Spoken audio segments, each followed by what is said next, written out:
Bonjour, je vais vous présenter un magnifique livre qui s'intitule Acide sulfurique. Ce livre a été écrit en 2005 par Amélie Nothomb. Voici comment est le livre. Je vais maintenant vous présenter Amélie Nothomb. C'est une romancière belge qui est née au Japon en 1967. Amélie Nothomb est une romancière prolifique, c'est-à-dire qu'elle publie souvent de nouveaux livres. Elle publie un ouvrage par an depuis son premier roman, intitulé Hygiène de l'assassin. Je vais maintenant vous présenter quelques romans de Amélie Nothomb. Il y a Le crime du comte Neville, publié en 2015, Riquet à la houppe, publié en 2016, et Frappe-toi le cœur, publié en 2017. Je vais maintenant passer au résumé du roman. Il parle d'une émission de télé-réalité nommée Concentration. Le but concret de cette émission est d'enlever des personnes dans le monde entier et de les faire passer pour des prisonniers. Les prisonniers, entre guillemets, n'ont pas forcément d'âge fixe, ils peuvent être jeunes comme plus âgés.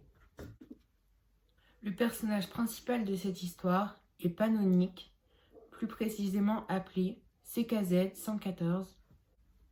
Son nom est composé de chiffres et de lettres car, comme tous les prisonniers, ils ont un nom d'immatriculation. Il y a même ZHF 911 ou même encore EPJ 327. Toute la journée, les prisonniers sont surveillés par des capots.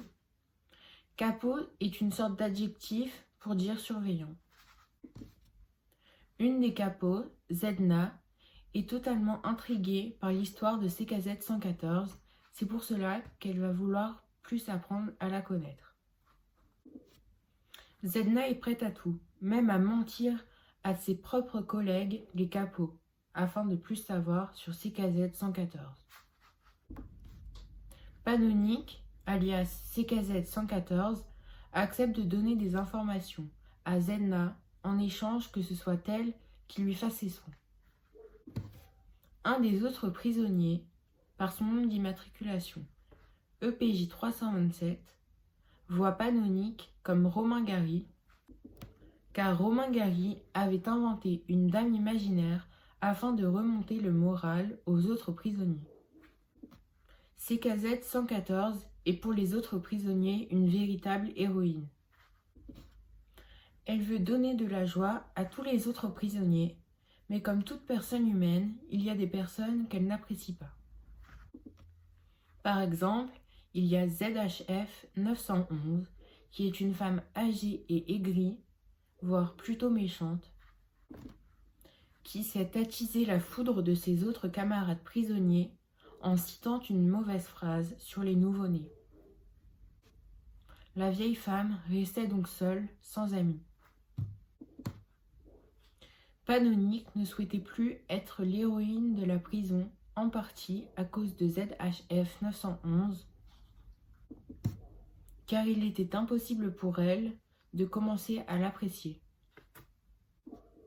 Un nouveau personnage dans l'histoire surgit.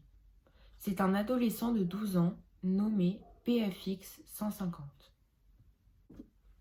Il avait lui aussi quelques soucis avec la vieille femme, mais ce n'était pas pour cela qu'il allait faire alliance avec CKZ 114.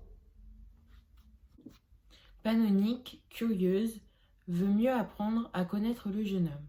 Mais malheureusement, sa curiosité fut terrible pour le jeune homme et la vieille femme. Puisque les deux personnes, donc le jeune homme de 12 ans et la vieille femme, furent condamnés à mort. Zedna ne peut s'empêcher de contrôler ses sentiments et continue de donner quelques barres de chocolat à Panonique. CKZ 114 adore l'affection que EPJ 327 lui donne. Mais cela va attirer la jalousie de Zedna. Quelque temps plus tard, les prisonniers se partagèrent leurs idées sur qui pourrait être le potentiel chef de cette prison et qui les a mis dans cette prison. Panonique pense honnêtement que ce sont à cause du public qu'il y a beaucoup de condamnés à mort, car sans audience, l'émission ne marcherait pas et serait certainement condamnée.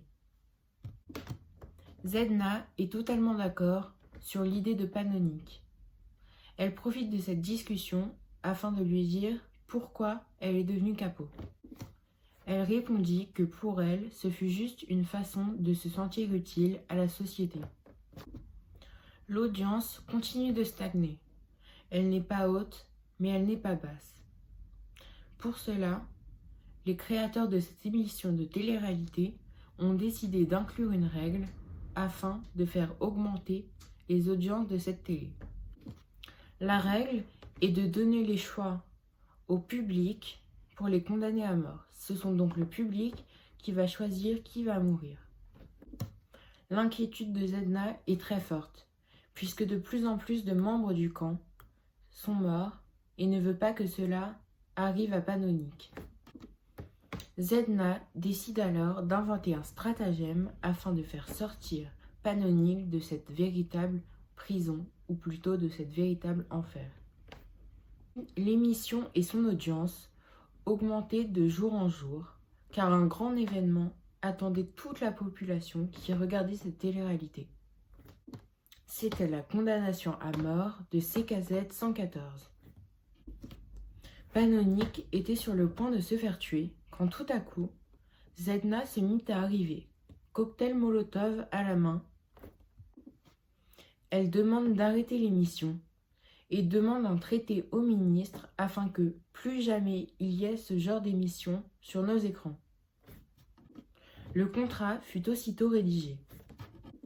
Les deux femmes quittèrent le plateau ensemble et Zedna avoua à Panonique que les cocktails Molotov étaient tout simplement un coup de bluff.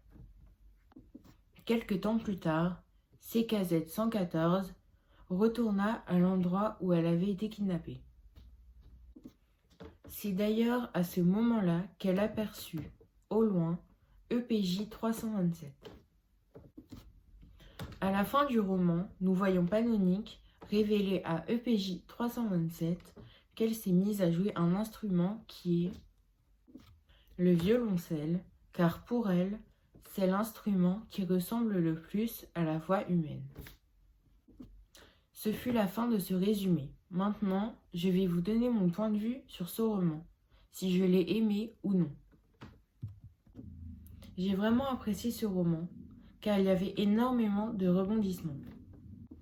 Comme lorsqu'au milieu du roman, la nouvelle règle fut installée dans la prison. Ou alors, lorsqu'on a vu à la fin du roman, Zedna prête à tout afin de sauver Panonique, alors que c'était elle une capot. J'ai d'ailleurs adoré ce livre car j'ai aimé le lire et je ne l'ai pas lu à contre-cœur.